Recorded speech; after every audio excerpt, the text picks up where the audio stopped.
Well, hello out there again, everybody. It is time for another podcast. I'm Sean Whiteman, and with me is Mike Stopford. Hello. Hi. And we all love a bunch of different concepts of movies and stuff like that, but today we're going to be focusing on the main aspect of any film, which is characters. And today we're going to be looking at heroes of the movies and the villains.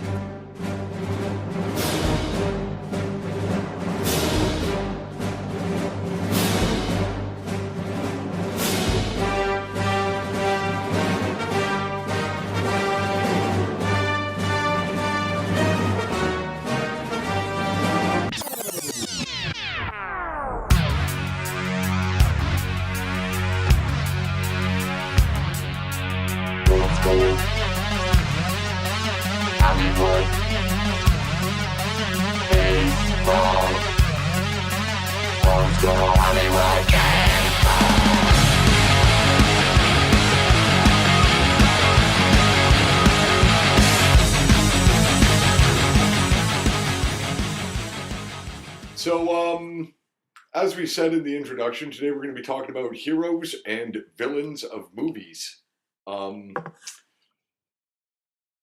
Heroes and villains, from where I stand, make a movie.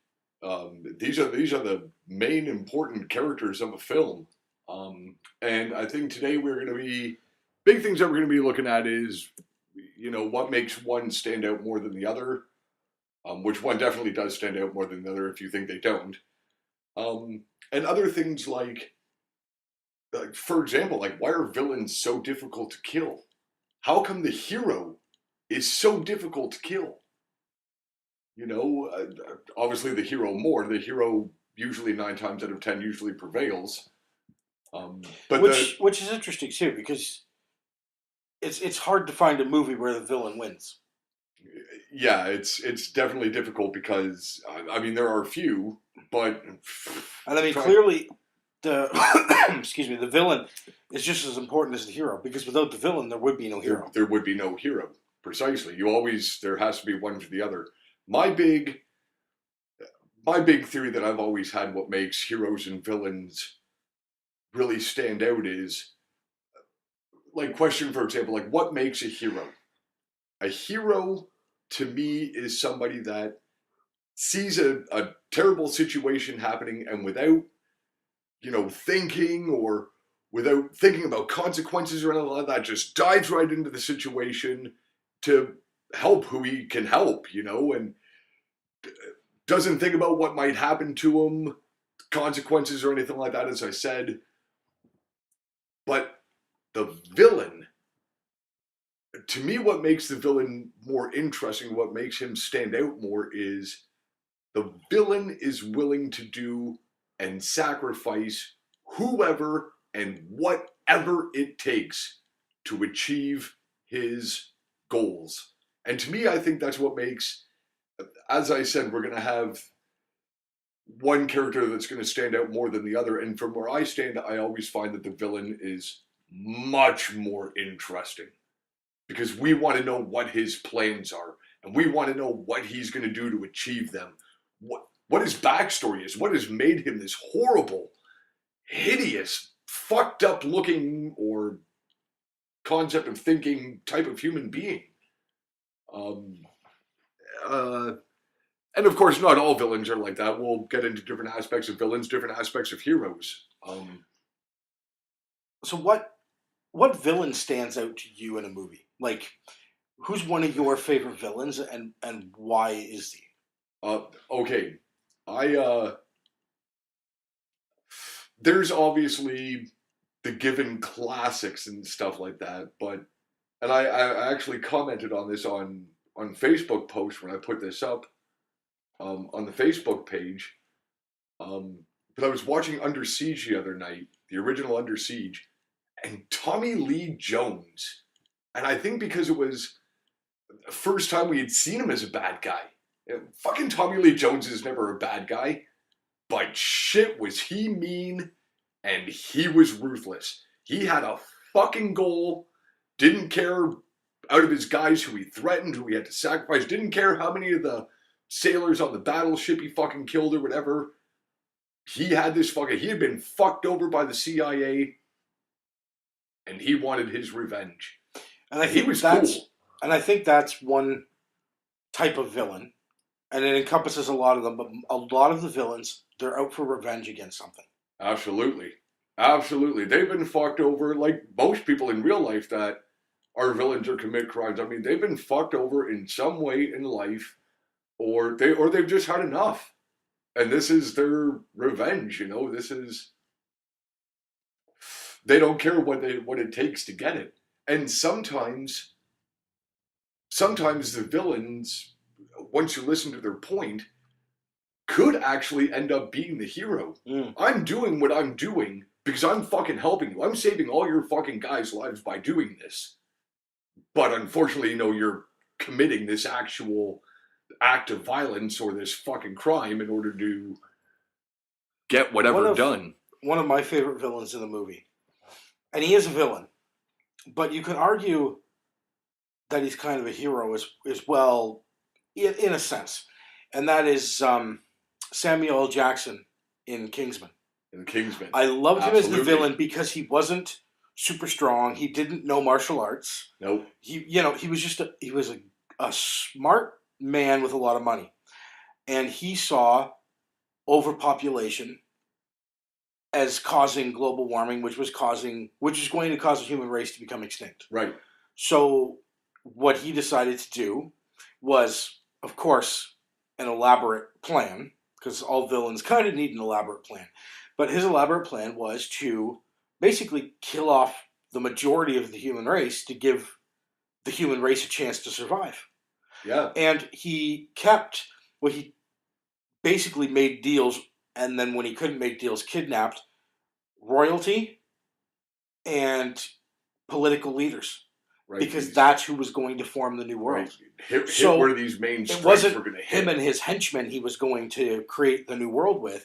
It was essentially what you would consider the best and the brightest minds on how to build a planet. Right. Were the ones that he was going to save.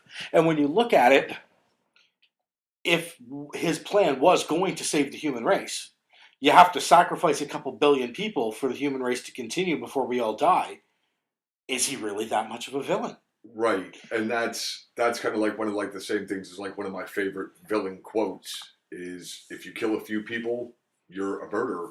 But if you kill a million, you're a conqueror. But in order to become that conqueror, look at all these people I got to sacrifice. Look at it.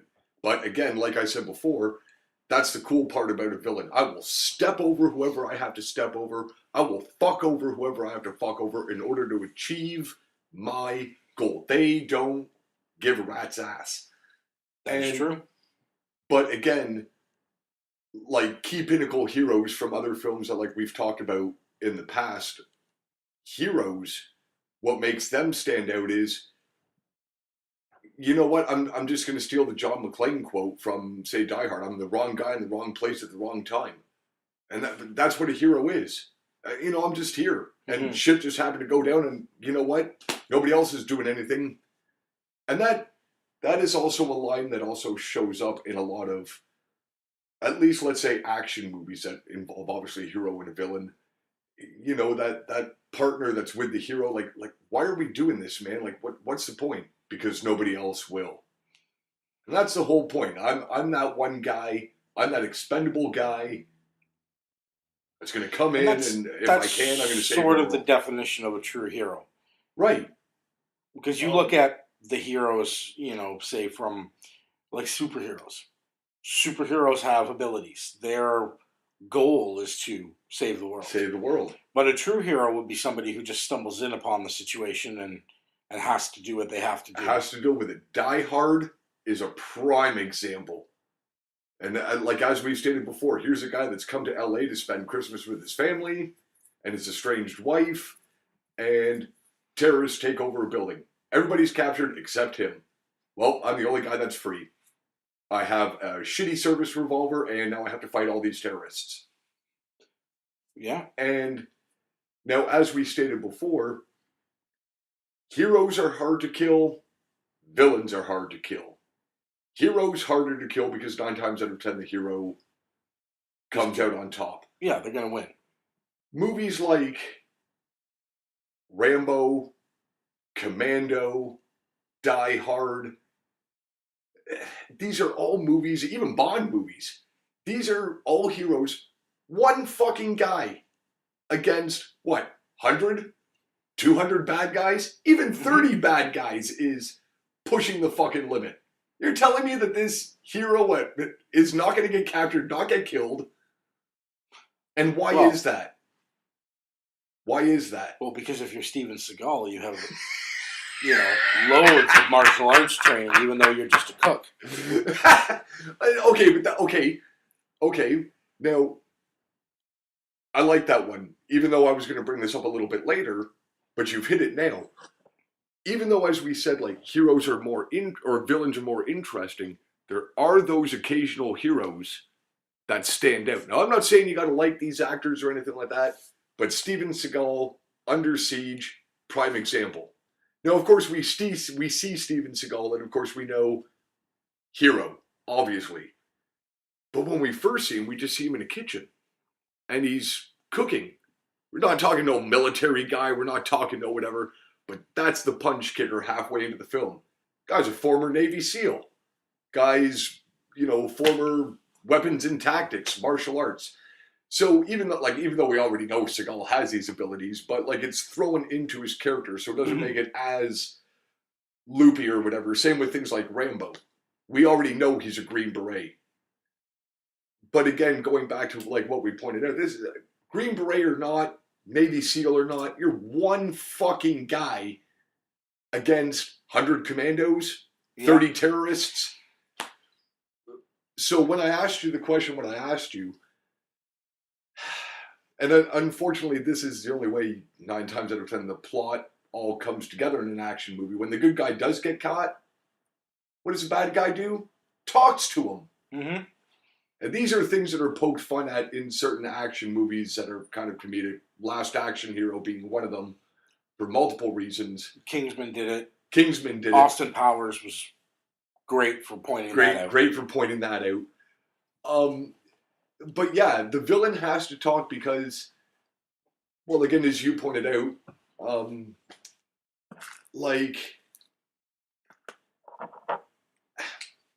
again, they've been dumped on society. They have all this power now. They have control of absolutely everything. So fuck you. I'm going to tell you my fucking plans. I'm going to tell you what you're not going to be able to stop, what I'm going to get away with, what you can't do anything about because I've caught you. I'm eventually going to plan on killing you. In a way it works, and in a way it has to be. There are always standard rules for any movie, and in any action movie, the hero and the villain always have to meet. Even Indiana Jones and the Raiders of the Lost Ark. At the time, Indy and Belloc didn't really have anything against one another, but they were enemies. When they met in the bar, I mean, they both know that they're after the same thing, and they both know that one guy wants to kill the other, and should just fucking kill the one guy. But no, they sat down and had this pleasant conversation. We're both archaeologists. We're both after the same thing. And we're going to achieve whatever we have to achieve to get it done. One thing that does bother me a lot, though, when it comes to the heroes and villains fighting each other thing, and I think the biggest one for me was the transporter. So you get this guy. I mean, yeah, he's got a military background, but apparently he's also like the number one 180th degree black belt in karate. And when he finally meets the villain at the end of the movie, the villain is like the 179th black belt, like ranked black belt. Black belt in karate. Yeah, we don't see him use any martial arts skills through the whole film, but suddenly at the end of the film, I know fucking karate. Then all of a sudden, it's like watching the Taekwondo championship at the Olympics. These guys are world class. Yes. Both fighting each other. And that was one thing that always bothered me. I always wanted to see the movie where the hero walked in and just beat the shit out of the villain in about 8 seconds. Yeah. Now, of course, that would be very anticlimactic and stuff like that, but certain things, okay, so if we're going to talk about things that get underneath our skin, big things that get underneath my skin is when the actors match their characters. That's fine. But when, say, the villains, whoever was playing the villain, isn't really somebody that you would pit up against the fucking hero, you clearly know the hero is going to waste this fucking guy and the fight's already gone on probably about 30 seconds, 3 minutes longer than it fucking should have. Again, Under Siege, prime example. Tommy Lee Jones, awesome bad guy. Would you pit him as any sort of fucking match for Steven Seagal? No. Absolutely not. Now, granted, Tommy Lee Jones held his own in the knife fight with Steven Seagal. That was pretty fucking cool. But no. I mean, would you picture Tommy Lee Jones fighting Steven Seagal? No. And again, Steven Seagal just single-handedly beat up like an entire military unit because he was such an awesome ex-Navy SEAL. Yes. And then he gets to Tommy Lee Jones. And you're having trouble killing him.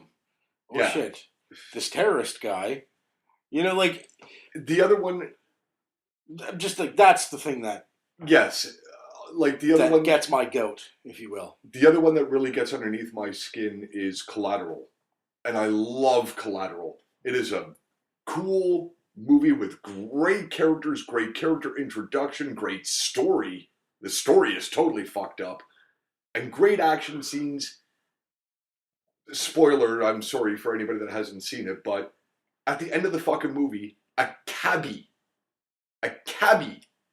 beats a hired assassin who is time calculated and trained in a gunfight. I don't think so. Totally fucking ruined the movie. Now, granted, it made everything come full circle for the end of the fucking movie, but no. I'm sorry, but the end of fucking Collateral, the whole a cabbie beating a hired assassin in a fucking gunfight, I don't think so. No. Totally ruined it. Yeah, no. And that's why I say things like going back to say, like, let's say the 80s. 80s had kind of a little bit of a better concept of things like that. Empire Strikes Back, Star Wars being one of those kinds of big things. If we take the Empire Strikes Back, sure, Luke Skywalker, the hero. Are we following him becoming a Jedi? Absolutely. Empire Strikes Back, though, does Vader whoop his ass? You're damn right he does. Same with the original Star Wars. Now, granted, Obi-Wan Kenobi let himself get killed because he would have become more powerful. But, again, did Vader waste him? Absolutely. And I mean, and that's because Darth Vader is basically the villain. He is the ultimate movie fucking villain. No, granted, there are others that make the list. I mean, if Darth Vader is not in your top 5 list of movie villains, no. Yeah. Sorry. I mean, everyone's entitled to their opinion, but if he's not there, you're wrong. Yeah, he's not there. You're absolutely wrong. Another one that I really liked. Now, first off, before I get to this one, what makes a good hero or a good villain in a movie is, and I'm pretty sure I've stated this before in other podcasts, is casting somebody that is the complete opposite of what you want. It gives them a chance to be something that they're normally not. They bring a lot more to the table. Prime example of that, Denzel Washington in Training Day. 9 times out of 10, like Morgan Freeman, he's always that, got the philosophy, good guy, calm, mellow. But man, you turn him into a corrupt cop. He was mean. He was just one bad motherfucker. He was just one mean son of a bitch. And I love Training Day. Training Day as a movie is totally freaking awesome. Denzel Washington was awesome, and I don't even like Ethan Hawke, but I liked him in the movie as well. He was totally good. Totally good too. And there's certain villains too that were portrayed, like the actors just did such a great job for that villain that you almost root for them just because you want to see them win because they're that good. And like one performance that always jumps to my mind about it was Heath Ledger as the Joker. As the Joker. Like, and I mean, don't get me wrong, like Jack Nicholson played a great Joker for that style of movie. For that style of time. But Heath Ledger's Joker was more of just a psychopath. He was what the Joker is meant to be. Yeah, It's and just he a did such straight a up good job. psychopath. You almost want to see the Joker beat Batman, just Yeah, because and you it's don't want to see the Joker fail. okay. Question for you though. Although we're talking about a Batman film, do you think that the Joker upstaged Batman? Oh, absolutely. In that film, for sure. Like, Sometimes that's things that's difficult that and you know what? It's difficult too because Heath Ledger passed on right about that time that the movie came out, or not long after, and I think part of that elevated his performance more to like a legendary status because he's never going to get a chance to do that role again. You're never going to no, see him in another movie again. So I think that had something to do with it too. But I mean, when it came to the Joker and Batman, like Jack Nicholson played him, as an again, as you said, as good for the kind of time. good for the time. In that movie, he was evil, yeah. But this Joker that Heath Ledger played wasn't so much evil as he was just nuts. Nuts, and it intrigued you more to his character. Yeah, and his character development and what made him become that way. Become that way, absolutely. And you were always intrigued to hear each one of it. Do you want to know how I got these Yeah, like, scars? You were just I'm dying to hear another one of those freaking jokes or gags. and you know what? Again, And that was one villain too, where he didn't really have a master plan for revenge or whatever. He just wanted chaos. yeah, absolutely. That's all. It which wasn't like again is the it Joker. wasn't I want to take over the world. It wasn't I'm going to get revenge on my former bosses. It's not. It was I just want to see shit burn Burn. I just want to set the whole world on fire, and see what happens. and that, yeah, And I thought that was a great thing for a villain to be because you couldn't guess what his next move would be. You can't guess. Like, you can't guess his motivations because he doesn't have any. Like, you know Right. what I mean? His motivation is chaos. chaos, absolute chaos. Great point. Great point too. And I look at so like that for you. I look at James Bond in the same way. I don't care about James Bond. I want to see what the villain's going to be like. Mm-hmm. Now, Well, because you know what James Bond is going to be. absolutely, he's James Bond. And again, this is where, again, yeah, the hero's a hero. Sure, I get to see James Bond James again. Bond doesn't make the movie different from any other movie. Right. It's the villain The that makes villain. each movie different. So what's this villain going to be? What's his plan for world domination going to be? Now, granted, again, Bond movies, products of their time. So 60s, 70s, 80s, 90s, 90s maybe not so much. You got a little bit more intense by that due point in time. But as we moved into, say, like the later ones like Daniel Craig, well, fuck me, did the villains become way more interesting, way more intense. Again, chaos. And chaos, I think, is a prime word when you're looking at villains. And Bond villains are always great for that. Another one that I really like, you using the word chaos, The Crow, Yeah. which is a prime example of stellar hero and stellar villain.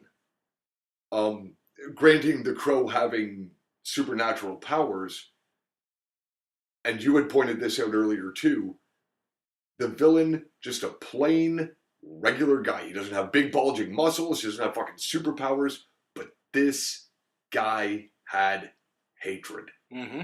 I just want to set this whole city on fire and watch it fucking burn. And that was it. And I don't fucking care who goes down in my path. And the Crow having that, probably one of the way more interesting superheroes or heroes in movies, having these supernatural powers, not being able to be killed. Well, at least until later on when we find out that he can be, but and other great things like other things that we've already pointed out. Really no talking between these two. They finally just met and an epic sword fight goes down. Really no talking at the end. Crow just disposes of this guy. And the cool thing about the Crow too is he didn't really have a bunch of blatant supernatural powers either. No, you Like, just it couldn't wasn't- kill him. Yeah, but I mean, he grabbed the girl's wrist and forced the heroin out of her body too. Right. right? Like there was little things, but through that whole movie, you never really knew what his capabilities were or weren't.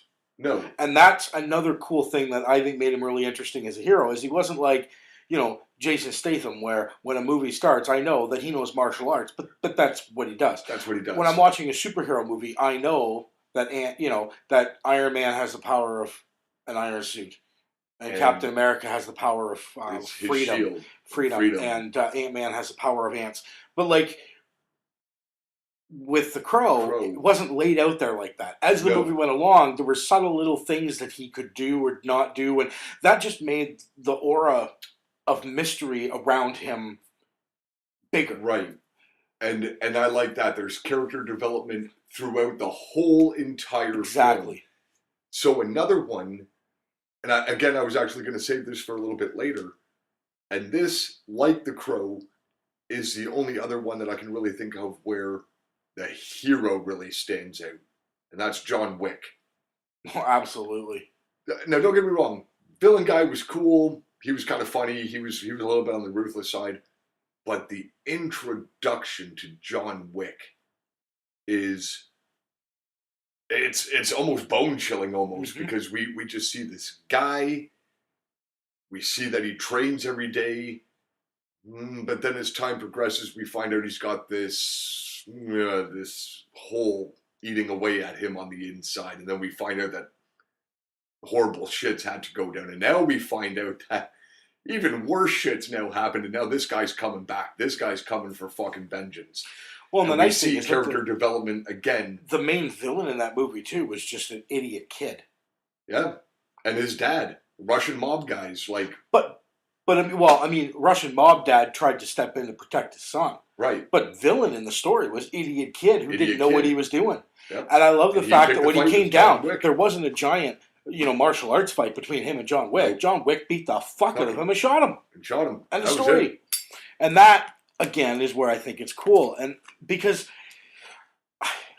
I don't know. Like, okay, I do like superhero movies and stuff like that. So I do like the whole villain hero thing. But to me, I want my heroes and my villains to be more normal. Do you know what I mean? I want to be able to relate to them more. Right. Like Samuel L. Jackson in Kingsman was just a guy. A guy. The stupid kid in John Wick was just a stupid kid. He didn't have any superpowers. He didn't know martial arts. He wasn't a, he just sniper with a gun. Had an ego. He was I'm just a Russian kid. mob and I'm a douche. And when John Wick confronted him, there was fuck all that kid could do about it. Nope. He was inevitably dead. Inevitably dead. Exactly. Now, big interesting thing is, and again, you had pointed this out briefly too, was when we start cheering for the villain, and our villain becomes the hero kind of almost.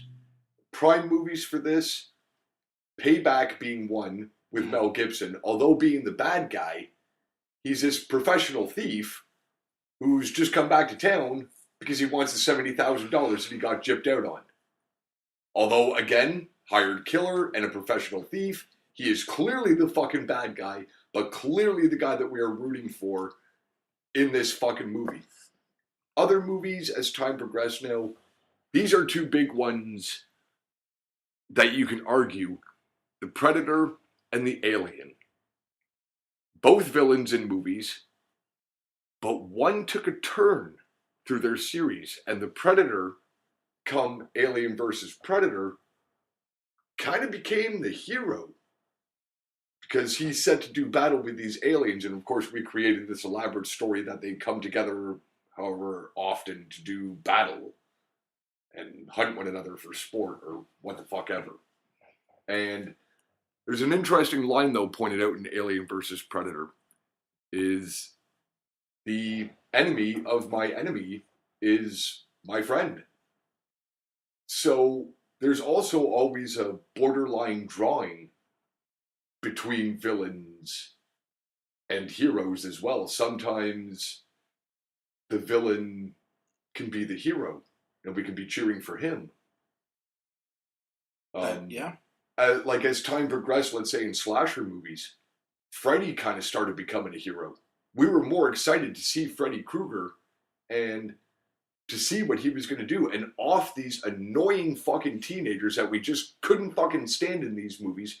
Jason Voorhees, another prime example. He started becoming more the hero because we were way more excited to see fucking Jason. Well, what about now? Okay, I love this movie, but I haven't seen it in a very long time. So if I get some facts wrong, but what about the movie 13 Ghosts, where the ghosts you would think are the villains, Are the villains. but it turns out that it was the guy who owned the house, built the machine that trapped the ghosts, and he was actually the villain. Yeah. The ghosts weren't the villains at The all. ghosts- The ghosts were just more or less unwilling participants in Right. whatever. We You know need what to I mean? bring this Like, house alive. mhm. So, like, we've been captured and we're being withheld. We're not free spirits. We can't do what we want to do or be what we're supposed to be. Yeah. So the ghosts, which through the whole movie were obviously what the heroes, quote unquote, were fighting against, Right. turns out that they weren't really the villains after all. Yeah. And So, you know, they're kind of a little bit of a plot twist sort of thing there. Same thing with the M. Night Shyamalan Ding Dongs, whatever it was, The Village. right. The kids couldn't leave the village because the monsters would hunt them down. But at the end of the movie, the monsters are the villagers trying to keep the kids from experiencing the outside world. The outside world. Precisely. Now, bringing up M. Night Shyamalan and what we're talking about, how can you not talk about Unbreakable? Fucking, you know what? I love Unbreakable. I got chills watching that movie when I was younger. Absolutely. Seeing everything come together at the end and finding out that this guy with this weak bone disorder is actually the villain. I own this elaborate art gallery. I love comics and these elaborate comic book drawings that I sell out of my art gallery. And I've been making all these horrible things happen because I believe that there's somebody out there that's the complete opposite of me that can be a hero because I'm being this villain. Because there's always, again, there has to be one if you're going to have the other. Like people out there in the world, you can't sit there and say you're a Satanist. You can't sit there and say I love Satan and I hate fucking God. No, I'm sorry, you can't have one without the other. There is always a constant duality. There has to be a duality. Well, there's what is evil besides the absence of good, right? Like if there was no good, there'd be no evil. If there's no evil, there'd be no good. There'd be no good. Like there's I'm losing my train of thought here. But like then you get some movies that are just really interesting that don't really have a villain or anything. Like look at Fight Club. You get Tyler Durden and what was Edward Norton's character's name? Jack. He was just known as Jack. And it's Jack fighting the man. Inside you know what I mean? Well, but at the beginning, right? Like throughout the whole movie, the villain is the government. It's the establishment. It's it's whatever's keeping him down. But then he decides, but then Tyler Durden becomes the villain that he has to fight. But then it turns out that it's all him. Right. You know what I mean? So he is the villain to his own hero. It's all in his mind. So this is super interesting what you've brought up because I was actually going to tackle this next, just not with Fight Club, but Fight Club is another prime example. What Tyler Durden is to Jack is his emotions inside. Tyler Durden is a creation of Jack's emotions about the establishment and everything bringing him down. If I was this guy, this is what the fuck I would do. I would fucking become like this. And I would fucking do all this chaos and shit. So heroes and villains are also our emotions and our train of thought. So what I was going to bring up, again, go back to Star Wars. Anakin Skywalker. Luke Skywalker. I'll tell you something. Skywalkers are not fucking heroes in any way, shape, or form. They're actually, in so many words or less, the anti-hero. If you actually follow the concept of Star Wars, Skywalkers make the worst fucking decisions. The worst. Absolutely. The Empire Strikes Back, which is my absolute favorite. Okay, I'm gonna go see Master Yoda to become a fucking Jedi. I'm not gonna listen to anything this guy fucking tells me and just make shitty, stupid decisions the whole fucking way. And then I'm gonna get my fucking ass handed to me and whine about it with my baby bitch face at the end when I find out that Vader's my pops. And then I'll feel sorry for myself because I couldn't beat Master Vader because I didn't listen to Master Yoda. All right. Well, okay. Here's the big thing with Star Wars, though. Who's the villain in Star Wars? Like the main villain. I think Luke's emotions are the main fucking villain. Forget Luke. Go back a bit. Who's the main villain in Star Wars? Darth Vader. Right. Who was the hero who was supposed to save the galaxy and bring balance to the Force? Anakin Skywalker. Anakin Skywalker was the hero. He was going to be the most powerful Jedi. He was on his way to becoming the most powerful Jedi.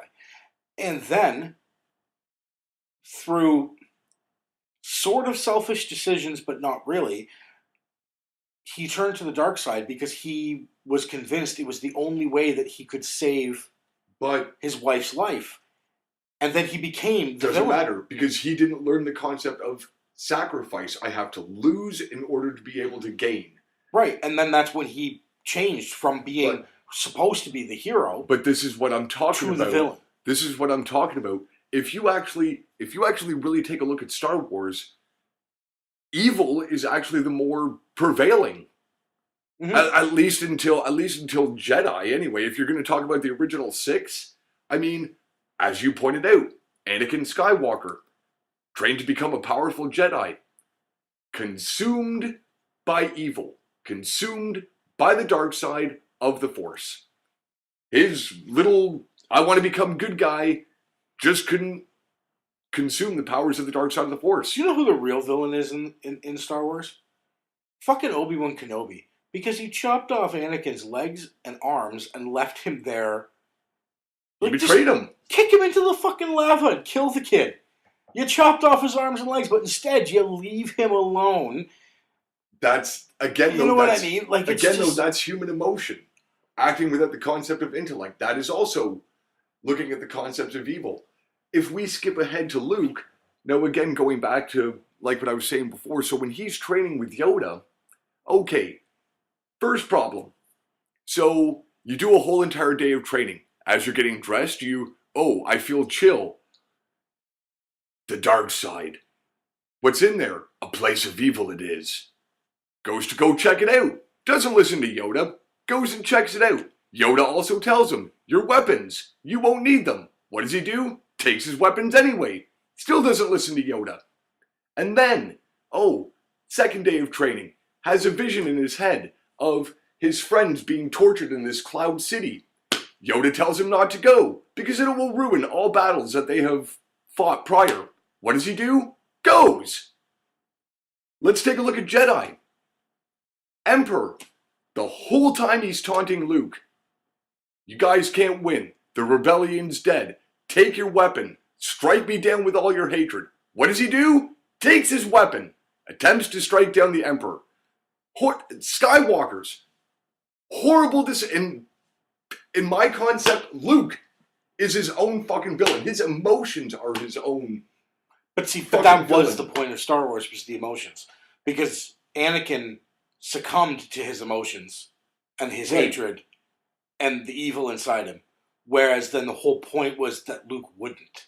Because he's the true hero. Do you know what I mean? Like, that was the point. Like, but he made stupid decisions.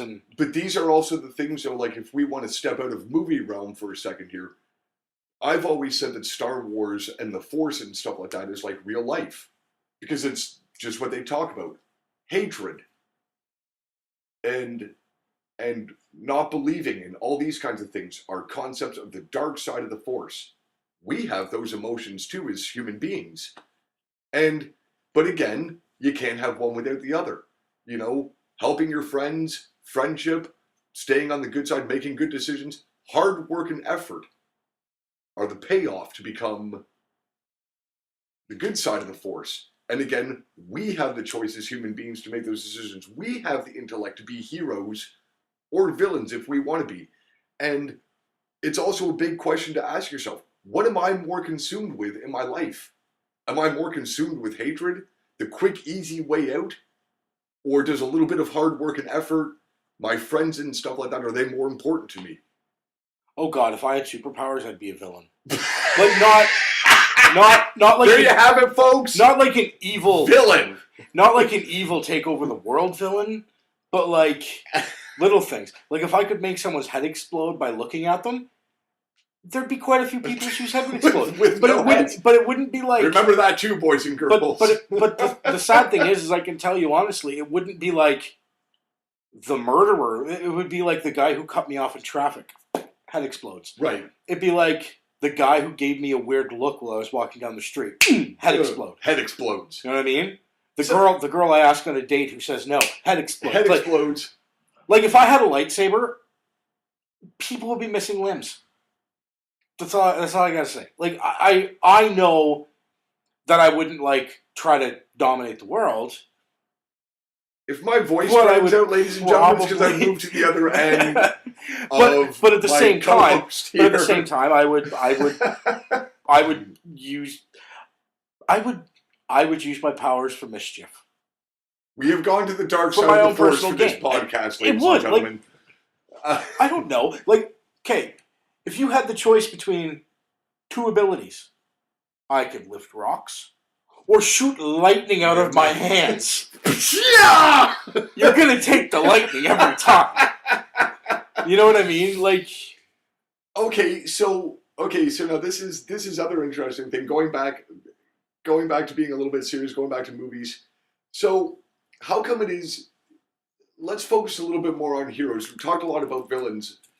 So certain things that I always really like when I watch action movies, especially, is the hero has no problem, as you pointed out, disposing of all the bad guys and stuff.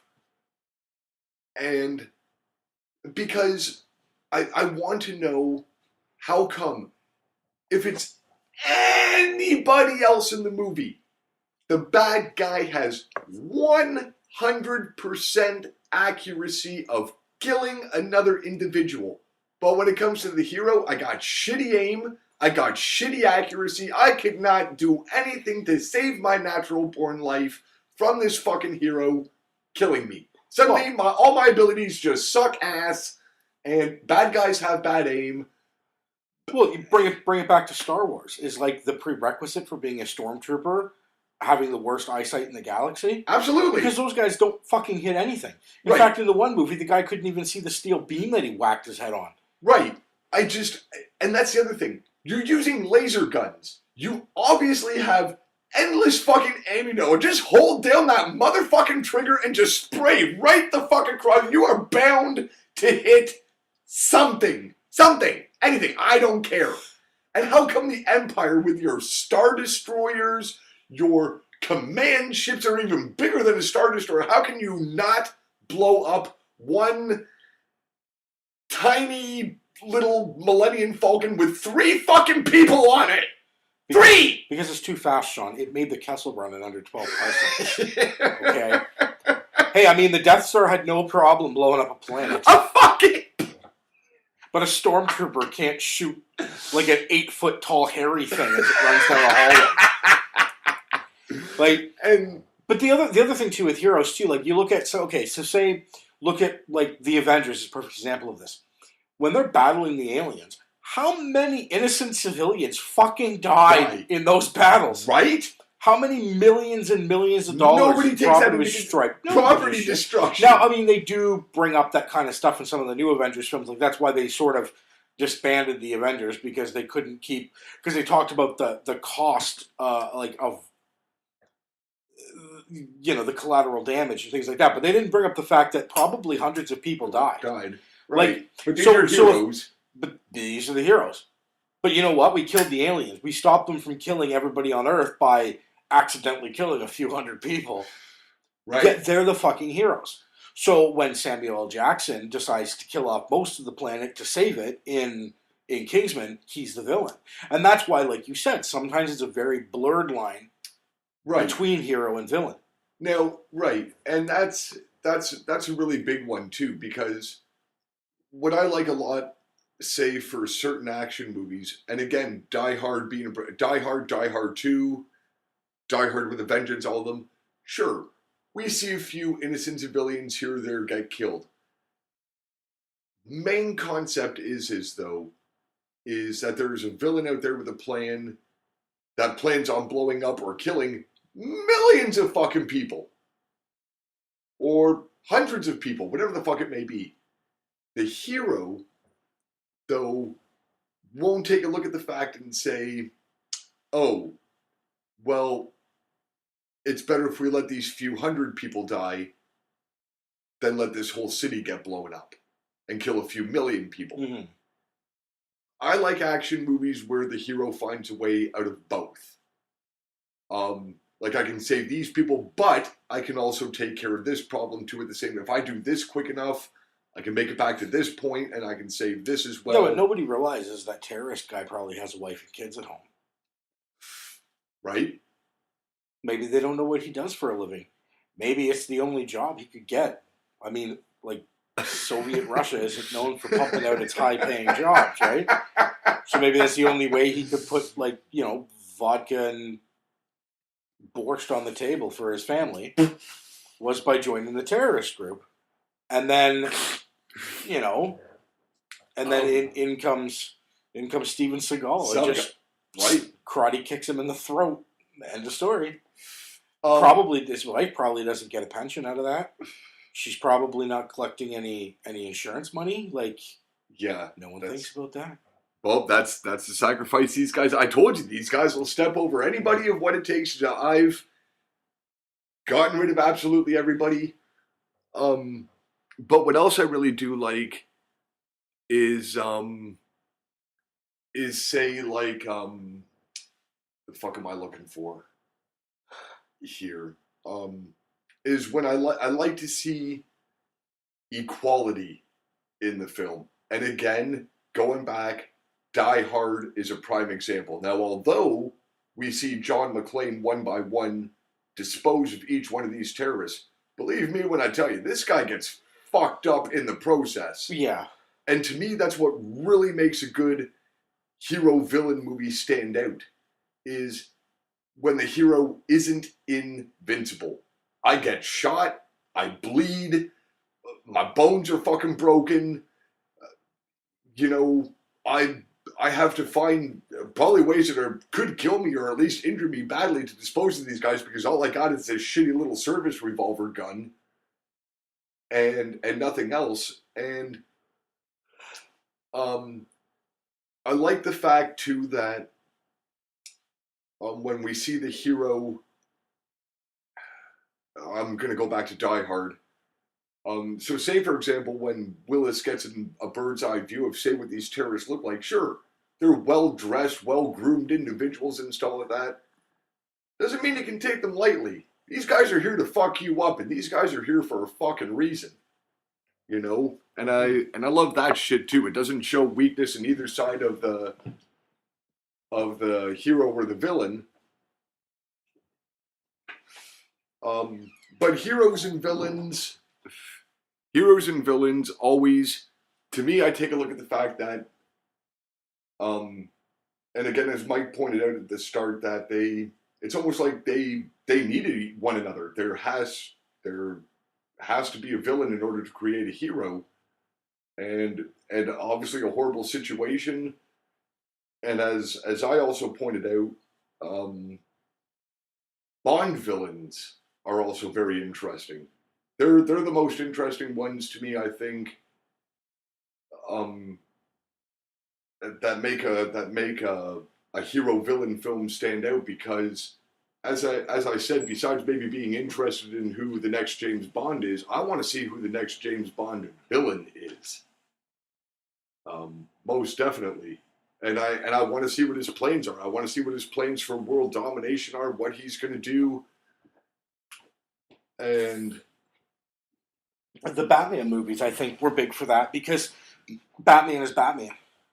Even though he was played by 4 or 5 different guys, you know what you're getting in a Batman movie. You know Batman. You know what he does. You know what he's capable of.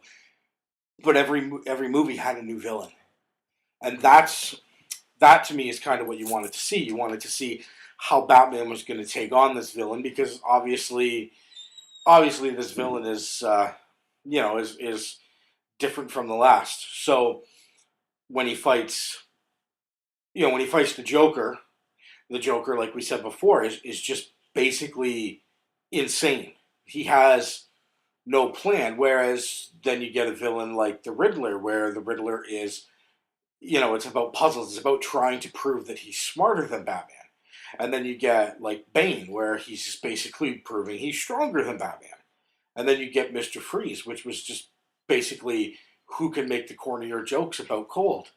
So, like to me, those movies are kind of cool, and because of that, they definitely focus, like James Bond, they definitely focus more on the villain, because the villain is what is different from movie to movie, not the hero. Right. Uh, I kind of was talking at work with somebody about this because we were talking about Batman, and big ones that stuck out for us were the two villains we enjoyed the most: Two Face and the Riddler. Jim Carrey and Tommy Lee Jones, once again, and again seeing Tommy Lee Jones bring back that bad guy persona. Um, he was great as Two Face, and Jim Carrey awesomely over the top as the Riddler, big time. And we discussed back and forth what made them awesome, what made them really stand out. And I have to totally agree with you. Batman being Batman, he's Batman. Awesome, great. Villains, awesome. I love that was always my favorite thing about Batman movies, was seeing them as their regular self and then becoming what we see them progress throughout the. Well, and because the Riddler, like, what was his, like, I just said a minute ago, like, his whole thing was to prove he was smarter than Batman. He wanted to Right. outsmart him. And that was because he worked at Wayne Enterprises, and when he came up with a good idea, Bruce Wayne brushed him off. Right. And he wanted to show Bruce Wayne, Batman, that he was smarter than them, that you should listen to me and pay attention to me. I'm not just this shy little nerd guy in the corner. Right, absolutely. I'm smarter than you. I'm better than you. And then that was, that was the whole thing. And Two Face as a villain was interesting as well, because his decisions were made on the flip of a coin. On the flip of a coin, absolutely. So was he going to kill you or let you live? Yeah. Flip of the coin. Flip of the coin. And I thought that was kind of cool. Another villain. If go back to say, let's say villains that like really creeped you out, and then also heroes that really stood out in my mind as well. This is a movie I went back and I watched a couple days ago, and I hadn't watched it for a really long period of time. Was No Country for Old Men.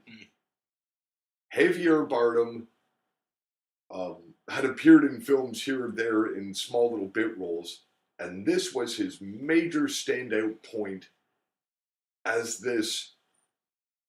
Oh my God! Like, to just think about him, just makes your skin crawl. He was so creepy as this hitman, and just the way he thought of things and the way he talked, the way he perceived things and saw things, his reasons for why he was going to kill you, why he was going to do what he would tell you why.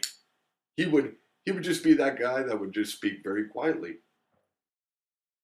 and sit you down in a chair and then talk to you about why he's here and then kill you afterwards.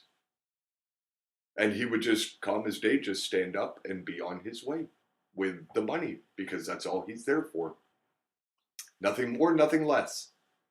And to see Tommy Lee Jones, again, being brought up as this old sheriff that's been a sheriff for decades and has seen times change. He's dealt with all different kinds of bad guys. And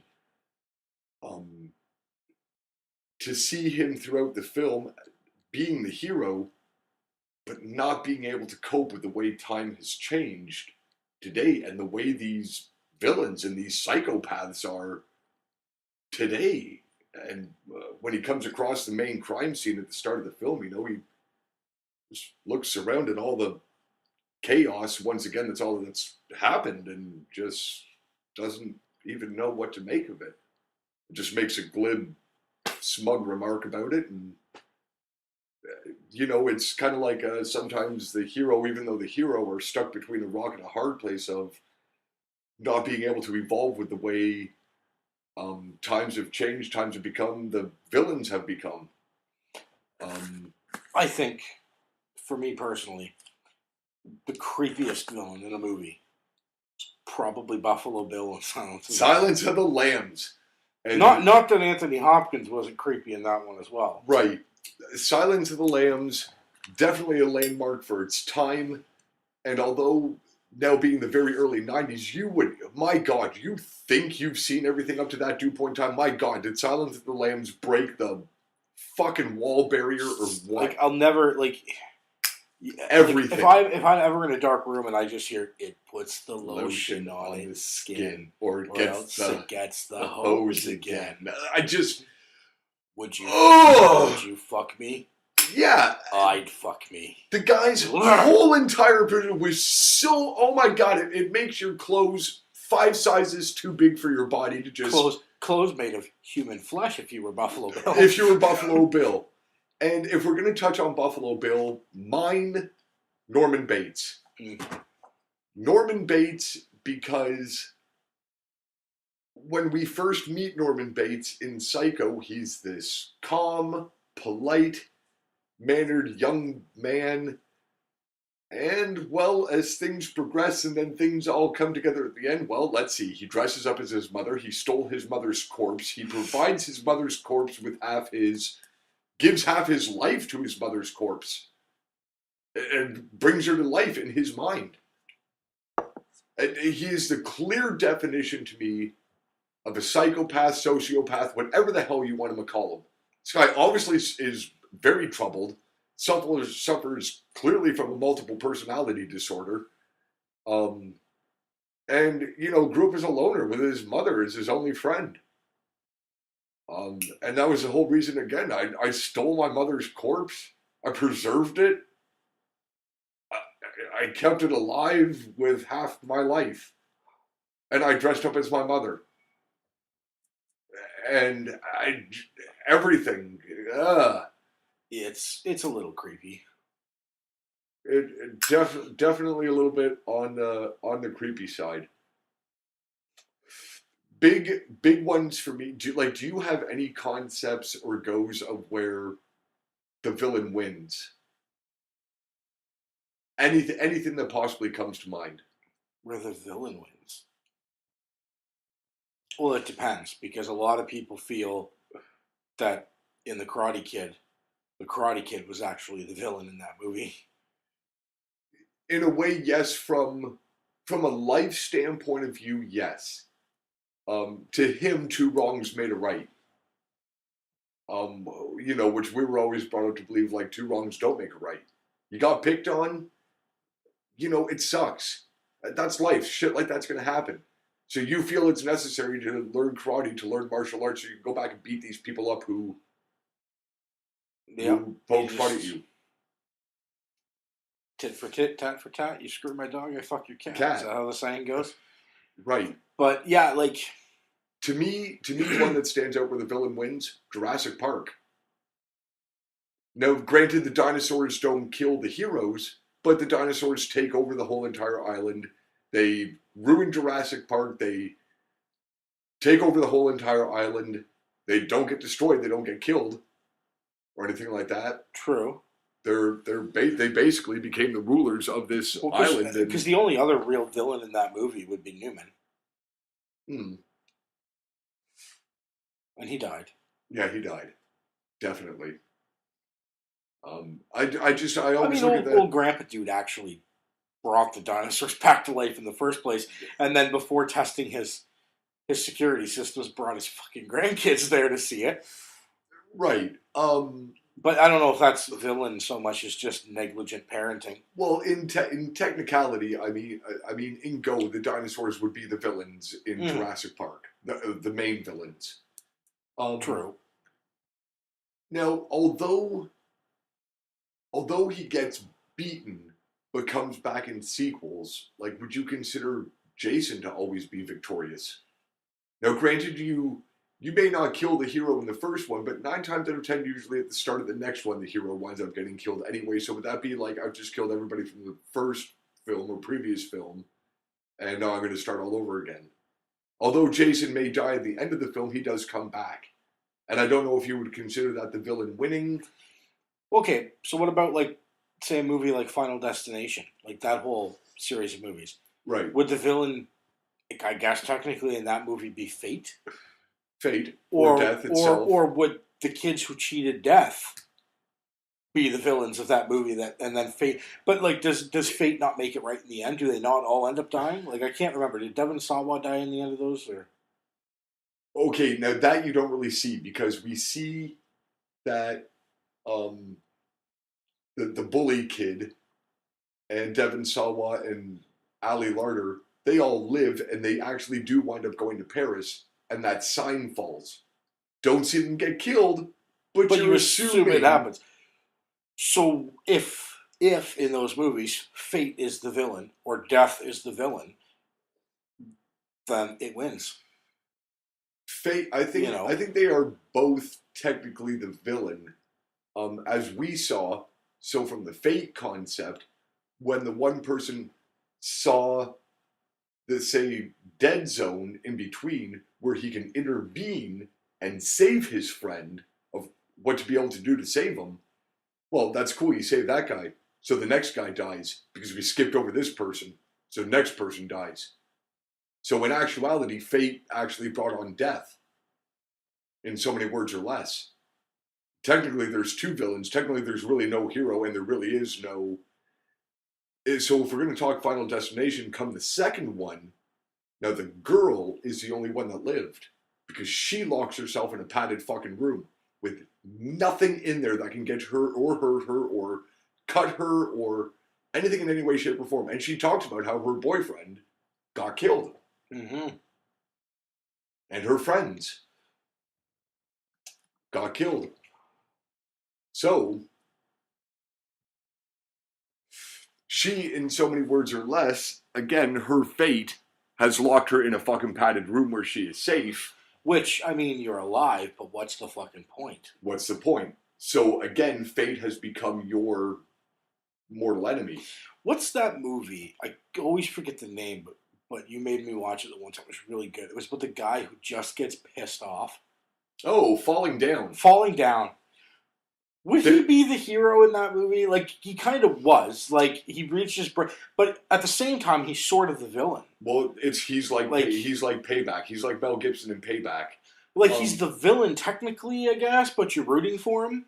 right, because we do see that the things that he comes across in the film are fucking problems that he's trying to set right and make fair for everybody. Like for example, like why can't I order breakfast now? Why can't why are you racist?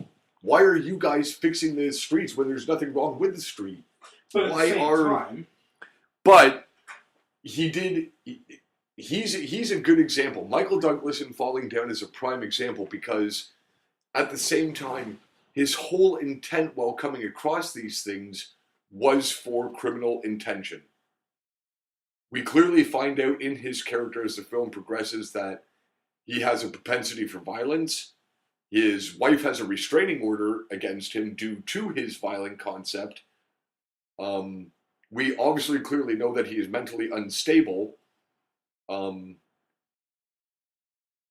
but again, as we see these things all come together. We see his propensity for violence as he interacts with some of these guys, some of these assorted characters that he comes across. We see that his whole concept is violence on the mind. So when the film starts out, we see him go into the convenience store mm-hmm. and start threatening this guy, steals his baseball bat, so now he's armed himself for whatever reason. Nothing's really happened, but he's armed himself. He's got this baseball bat. The next thing he comes across these gang members, beats the shit out of them. Technically, they were going to beat the shit out of him, but he beats the shit out of them, takes the baseball bat, and now takes a butterfly knife, which he's now armed himself with. These gang guys come back and try to shoot him down. They fuck up, picks up a gun, shoots the last remaining guy in the back of the leg, and now decides to pick up a gym bag full of guns. Now I've armed myself like fucking Rambo. But the whole thing is that he's almost like the Punisher. He's a vigilante, but on the wrong concepting side. Yeah, like the Punisher was taking out people who were responsible for his family's death. For his family's death. This guy's taking out people who upset him. Yeah. In daily life. And I mean, he's sort of a hero in the sense that you're rooting for him because these people that he's taking out are scumbags themselves, or but at the same time, in whatever way. This is the kind of thing that if it was on the news, everyone would be like, "What a fucking psychopath! He needs to be locked away." Absolutely. Oh my god! So absolutely, he's not really a hero, right? Another good prime example.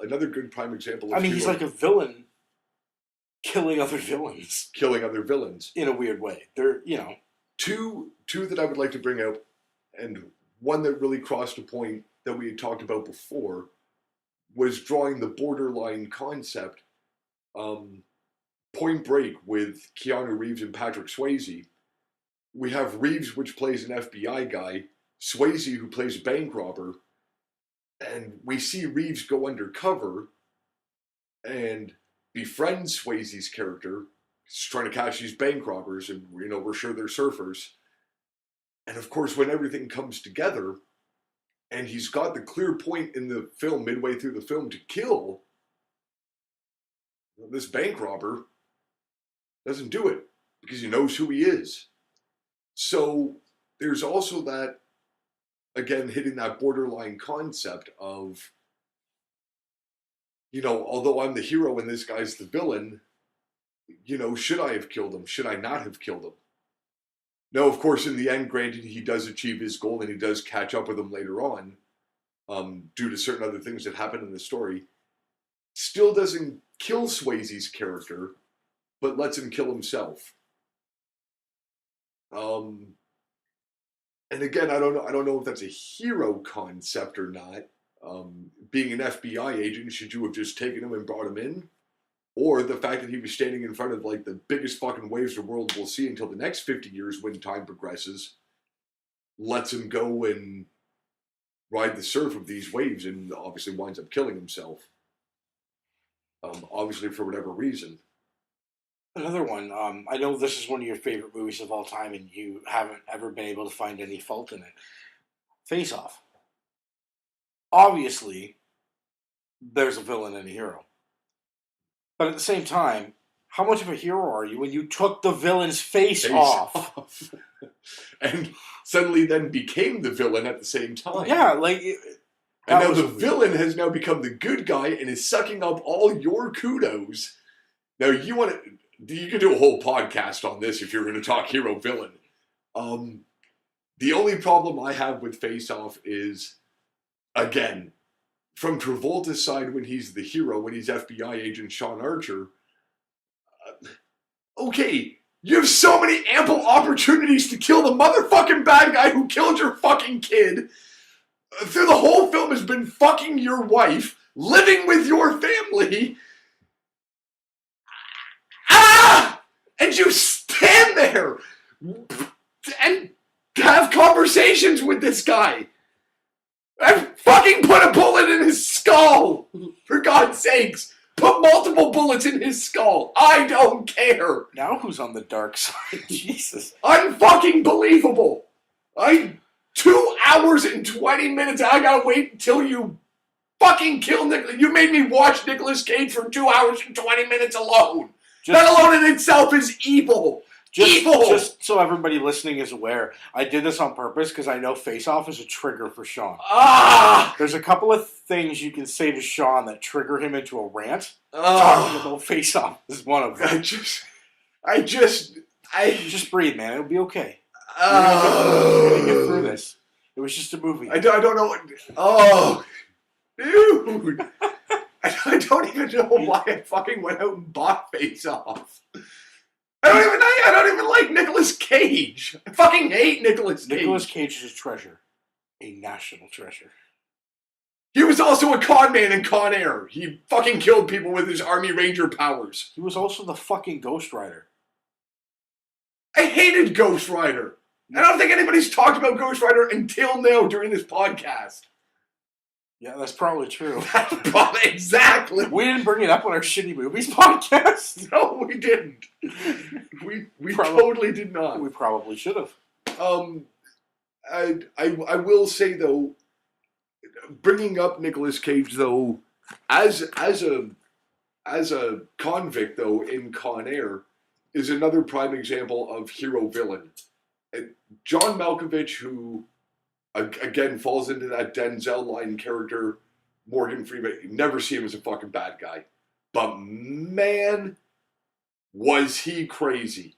He was fucking crazy, and he was sick. Definitely twisted. And again, Nicolas Cage in Con Air just fell into that. Yeah, you're the hero and everything like that, and yeah, we clearly never going to say the Davey. But the guy was in prison. Right. That's the thing, and I mean, now correct me if I'm wrong. It was the beginning of the movie. He was in the army. Army Ranger. He was Army Ranger. Oh yeah, right. Army Ranger powers. He was. Now those guys, they tried to seduce his wife. Yeah. And he beat the shit out of him. He got into a fight and he ended up killing one of them. Both of them. But more or less accidentally, right? Right. So he goes to jail. So again, I mean, he's a villain. He killed 2 people and he's in prison. But how many people could sit there and say, if those 2 guys tried to do that to the woman I love, right, I would stand there and watch it happen, or I'd fight. Well, precisely. And you fought, and you accidentally killed. You know what I mean? So, like, he is a hero, but he's not your typical definition of hero. Hero, right? Because he's in prison for murder. We're seeing this prisoner. What a great hero! Double homicide. Great one that I also liked as a hero that you don't. A hero villain concept was Speed, and again, this was a great concept of what really made Speed stand out. Of course, seeing Keanu Reeves, which we obviously clearly know is going to be the hero, but seeing Dennis Hopper's character as this kind of mad bomber that, like, at the start we don't really know what happens to him, and then suddenly out of nowhere, like, just, yeah, man, I've rigged this bus with a bomb. And again, this is what makes, going back to making the villain so interesting, I've rigged this bus with a bomb. If it drops below 50, bus blows up. You know, you got to stay above 50 the whole time, and created spectacular action sequences and definitely tension moments where the hero sits borderline of how can I save all these people? Is it better if I just abandon this bus? I have the opportunity to abandon these people. Do I not? And of course, well, I mean, obviously Reeves pulls all the, typical hero maneuvers, and of course sticks with everybody, saves everybody, makes it through impossible encounters, but definitely stands out as well. Speed was a really good concept again of hero villain. Quite frankly, other than that, like, I myself personally don't have much more to touch up on the concept of hero villain. I want to bring one more thing up. We talked about it a little bit already, but I want to bring it up again. So, Silence of the Lambs. Anthony Hopkins. Hero in that movie? No. Definitely not. But he did kind of eat a guy and then escape. Okay? But hear me out. Did he not offer her insight and information that allowed her to catch Buffalo Bill? Yes and no to an extent. So if he didn't eat that guy at the end, What we basically saw was him cooperating to get lowered to this minimum security prison because his whole concept was to escape. okay, Nothing in Silence of the Lambs is really a movie made up concept to make these guys more interesting. This is how these fucking crazy fucking people think. You know, if I cooperate, you know, she's offered me a pardon to get put in this minimal security prison. I can get my drawings back. I can have access to the library and books. And with somebody like a Hannibal Lecter, who's obviously very intelligent, planning all this out in his head at the fucking time. So as long I help you out a little bit here and there, I throw you some hints and some tidbits, keep the case moving along for you, keep you doing but he whatever. did help her catch Buffalo Bill. Did help her, yes. That he ate a guy. So again, not a hero. I shouldn't have said is he a hero, but he did do some good in that movie as well. You know what I mean? He did. But yeah, he would sit exceedingly borderline. Well, yeah. But if you were going to give a go for the two, obviously Hopkins would be more the hero than Buffalo Bill. Buffalo Bill would be. So I do like hero villain movies though, where we see that surprise of we see another villain jump in, somebody that we think is the hero as well through the whole entire movie, and pulls this total fuck you double cross. And to me, that makes that villain actually stand out even more than the previous villain prior. true. Because now I want to know why this guy's fucking double crossing. I want to know why this guy's become how he's become. And what his reasons and his intentions are. But other than that, like that's my basic general just of heroes and villains. I find, again, as I stated before, to me, I find obviously a lifestyle of whatever's happened to them makes them what they become, what they are in the movie, because we obviously get that backstory. But again, obviously, emotions and feelings and stuff like that are also things that intervene that make a good hero and what make a good villain at the same time. And of course, again, that moves into the reasons why they're doing what they're doing, and what either makes these elaborate plans come about or makes these people come and do whatever they choose to do to save the day and save these hundreds of people who are in trouble or hostage terrorists, you know, whatever.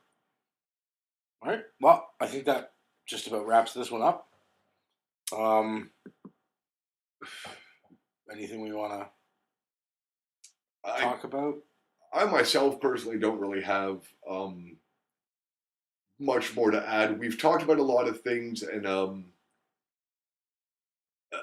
if I myself personally, I see if anybody commenting on this podcast, I see Star Wars controversy coming out of this. Sorry, but that is just my thought of Star Wars and how I see Star Wars. It's more an evil concept than it is good versus evil. I'm just throwing that out there. All right. Well, we'll talk to everybody again in like another month. We'll do another podcast. We'll put another poll up on Facebook. See what people want us to do. Thanks to everybody that voted. Absolutely. I can't even remember what our other science fiction was the one that didn't get voted in this time. So I don't know. Maybe we'll throw that one up on the board again. See if anybody wants us to do that. So thanks to everyone who voted. If anybody has suggestions, though, also of what you would like to hear, if anybody out there, if you do find these interesting or anything like that, if you would actually like to make comments and throw suggestions our way of things that you would like to hear or things that you would like to hear us discuss or talk about, again, please, we appreciate the fact that you guys listen to us and enjoy what we do. But we're also doing this for you guys out there. So if there's anything that you would like to hear us do or talk about, please, by all means, give us suggestions at any due point in time. We're always open. Absolutely. And, thanks to everybody who reads Sean's daily movie reviews and my odd little bit of trivia that I throw up there every now I and then. liked your odd bit of trivia today. I liked your Jurassic Park one today. Thank you. I did. Yeah, I'm not gonna lie. I honestly, I swear to fucking Christ, I didn't even know that. Yeah, I read that somewhere, and I'm like, that's It that's looked kinda fucking neat. awesome. It looked intense. Well, for anyone who didn't read it today and doesn't know what we're talking about, it was the kids in Jurassic Park when the T-Rex crashed through the window of the Jeep and they were screaming like that. It was that those screams were real because that window wasn't supposed to give way. So those kids were under there and that window dropped down on them and they were screaming because they were scared. Face to face with the T-Rex. Absolutely. So yeah, just thanks to everybody who reads those on a daily basis and comments and feedback and discussions, and it's all good and we enjoy hearing it and we enjoy reading it. So thanks everybody very much, and we'll see you you next time. It rubs the lotion on its skin. It does this whenever it's told. Mister, my family will pay cash. Whatever ransom you're asking for, they'll pay it. It rubs the lotion on its skin, or else